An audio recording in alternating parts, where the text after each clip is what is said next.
Merv Griffin created Jeopardy and Wheel of Fortune. He built a billion-dollar empire. He hosted presidents, married Hollywood royalty, and smiled on camera for 6 decades. But the day after he died in August 2007, The Hollywood Reporter published something his family never wanted the world to see. "I'm going to kill it. I'm really going to kill it." Within hours, the article was pulled. Then it came back. Then it was edited.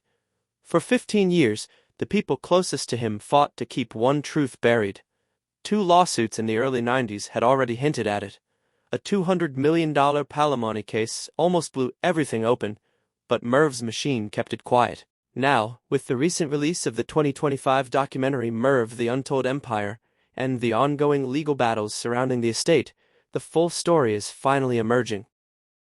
Mervyn Edward Griffin Jr. was born on July 6, 1925, in San Mateo, California, into a middle-class Irish-American Catholic family. His father worked as a stockbroker, his mother a homemaker. From the outside, it looked steady and ordinary. Yet inside that modest home was a boy already leaning toward the stage. Years later, that same boy would build a media empire worth more than $1 billion. That future started early. At just 4 years old, Griffin began taking piano lessons from his aunt. While other boys were pulled toward baseball, Griffin cared more about Bach and the feel of the keys under his fingers. By the time he was a teenager at San Mateo High School, graduating in 1942, he was already playing at parties and dances. And as he played, he learned something important. Popular songs did not just entertain people, they paid. That lesson only became clearer when he was 14. He was not simply singing in church. He was being paid to play the organ. It looked like a small teenage job, but for Griffin, it meant more. He had to be dependable, rehearse, show up on time, and perform properly while keeping up with school. He was learning how show business worked before he was old enough to enter it. Soon, those church jobs expanded into weddings, funerals, and local parties. By his late teens, he was earning more through music than most boys his age could hope to make. Even then, there was another side to him that mattered just as much. Griffin did not only enjoy performing. He loved putting the whole show together. As a child, he would organize neighborhood productions, assign roles, shape routines, and step in as master of ceremonies. He was not waiting to be discovered. He was building the event from scratch. That instinct stayed with him. He wanted control of the format, the structure, the full experience. Even as a boy, he thought more like a producer than a performer. Still, that path was not the path his father wanted. Griffin's father believed in safety and respectable work. So when Griffin was 19, he followed that pressure and took a job as a bank teller in San Mateo. It should have been the sensible move. But on his very first day, he learned something that hit him hard. A man working at the same desk had been there for around 30 years and was still earning the same small fixed salary. Griffin looked at that future and felt the air leave the room. He did not see security. He saw a trap. Before that first day even ended, he quit. It shocked his father. But for Griffin, the decision felt final. He would take risk over certainty. That instinct for turning ordinary moments into future gold showed up in another part of his childhood. During long family drives, Griffin and his older sister Barbara would pass the time by playing hangman. Guess the letters, reveal the hidden phrase. Decades later, while looking for a fresh game show idea, he reached back to those road trips and realized that hangman had the bones of a television format. Then he added the wheel, giving the game movement, suspense, and a visual hook. That old car game became Wheel of Fortune, which premiered on NBC on January 6, 1975, and became one of the most profitable television franchises ever created. By the mid-1940s, Griffin was moving deeper into show business. Around 1945, he began singing on San Francisco's Sketchbook, a nationally syndicated radio show. Radio gave him reach. Listeners heard his rich voice and imagined a slim, polished young crooner. The trouble was that the real Griffin did not match the image. He was much heavier than his voice suggested. One story from that period stayed with him. A fan came to see him at the station, expecting one thing and finding another, and reportedly laughed in shock. The moment cut deeply. It was a brutal lesson. Talent mattered, but image mattered too. So Griffin turned the pain into action. He went on an extreme crash diet and lost around 80 pounds in just 4 months. He transformed himself from a pudgy teenager into someone ready for cameras. What mattered even more was what the weight loss revealed about him. Griffin was not passive. When something blocked his path, he attacked it. He wanted control over his story. Soon, the next opening arrived. Bandleader Freddie Martin heard Griffin's vocals and brought him into the Freddie Martin Orchestra as featured vocalist in 1949. That changed Griffin's scale overnight. He was touring the country, performing night after night in dance halls and ballrooms. The road sharpened him. He learned timing, crowd reading, and how to hold a room. Those skills would later slide perfectly into television. Then came the hit that pushed him into households across America. In 1950, his recording of "I've Got a Lovely Bunch of Coconuts" became a top 10 smash and sold more than 3 million copies. For a moment, the San Mateo Boy was suddenly a real pop success. That attention brought him somewhere new. While performing in nightclubs, Doris Day saw his act and arranged a screen test for him at Warner Brothers. The test opened the door to small film appearances and proved he could move from radio into Hollywood. In 1953, Griffin found himself in controversy when he appeared in So, This Is Love, and shared a passionate, open-mouthed kiss with Katherine Grayson. At that time, the Hays Code expected screen romance to stay brief and close-lipped. The kiss drew attention because it felt too bold for the era. For a moment, Griffin became a minor scandal figure. Even in a supporting role, he had stumbled into a moment that made people talk. One of the biggest collisions came in 1958. Griffin was hosting the live morning show Play Your Hunch when Tonight Show host Jack Paar wandered onto Griffin's set by mistake. Instead of letting him slip away, Griffin grabbed the moment and turned the accident into an improvised interview. The exchange played so well that it impressed NBC executives. Paar later invited him to guest host on Tonight, and that helped lead to Griffin's own NBC daytime talk show, which debuted on October 1, 1962. One wrong turn in a hallway became a launchpad. By then, Griffin was becoming a television personality with real range. That tension showed up sharply during his CBS late-night years. In April 1970, activist Abby Hoffman appeared on The Merv Griffin Show wearing his famous American flag shirt as a protest against the Vietnam War. CBS censors blurred Hoffman's upper body, claiming concern over the flag image. Yet only minutes later, Pat Boone appeared in a commercial wearing a similar flag shirt without being censored. Griffin saw the hypocrisy clearly. He was furious. The incident became part of a larger clash with CBS over political discomfort. By February 1972, CBS had canceled his show. Griffin soon returned in syndication. The episode showed that Griffin was not only a smiling host, he was willing to push back. That same syndicated era became a place where Griffin helped launch other people.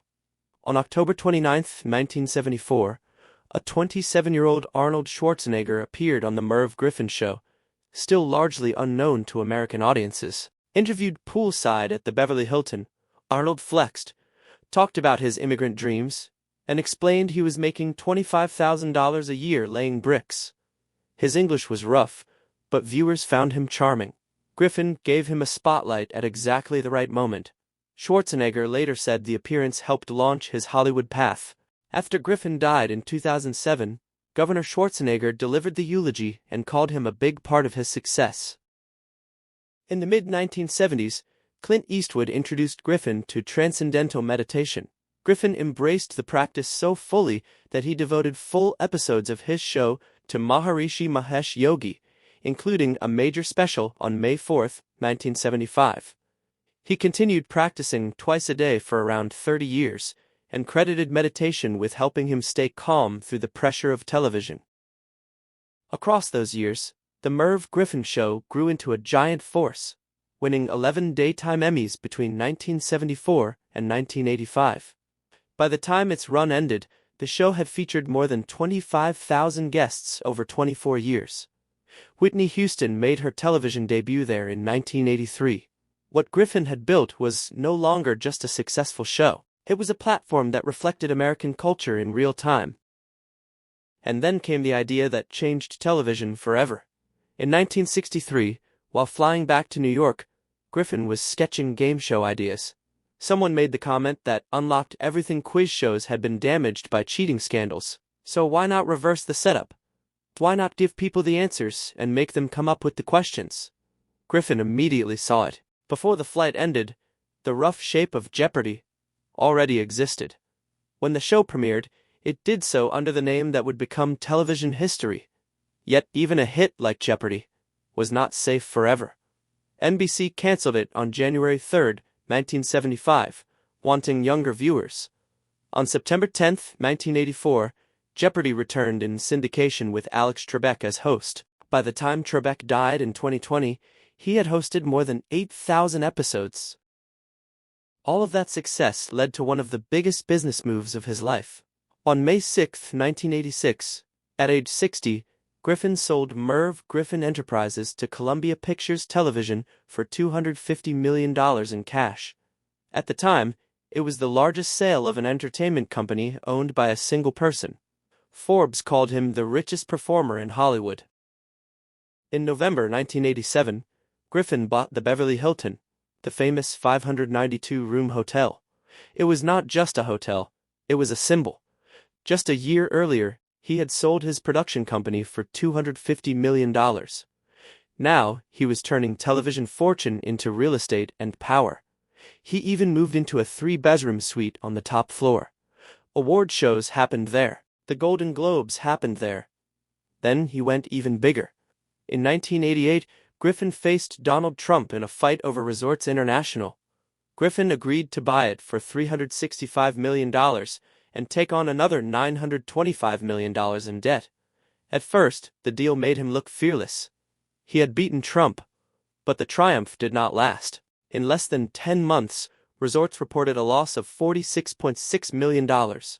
On December 23, 1989, he placed Resorts International into bankruptcy. In less than a year, his win over Trump had turned into a financial disaster. Still, Griffin did not walk away.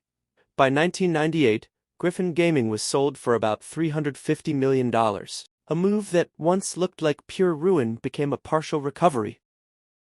One of the strangest turns in Griffin's life involved Nancy Reagan. Years before the presidency, he had introduced Nancy to astrologer Joan Quigley after Quigley appeared on his show. Then, after the assassination attempt on Ronald Reagan on March 30, 1981, Nancy turned back to Griffin. He vouched for Quigley.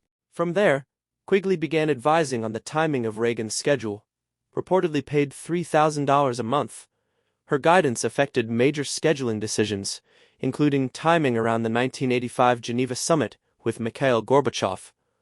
Griffin later defended it, arguing it helped keep Reagan safe. The idea that a talk show legend had helped connect the First Lady to an astrologer who influenced presidential scheduling was almost too strange to believe.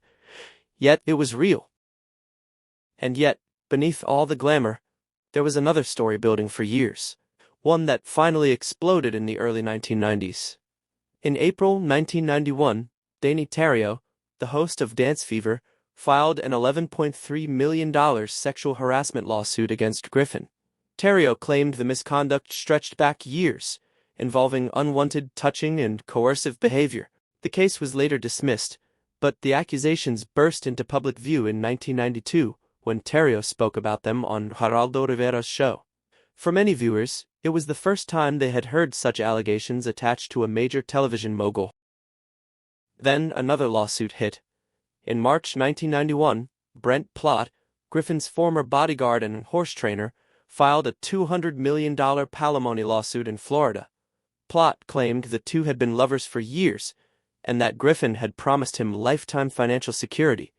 He said he had lived with Griffin and shared a bed. Since same-sex marriage had no legal recognition then, the suit framed the matter as a broken contract. The number alone turned it into international tabloid material.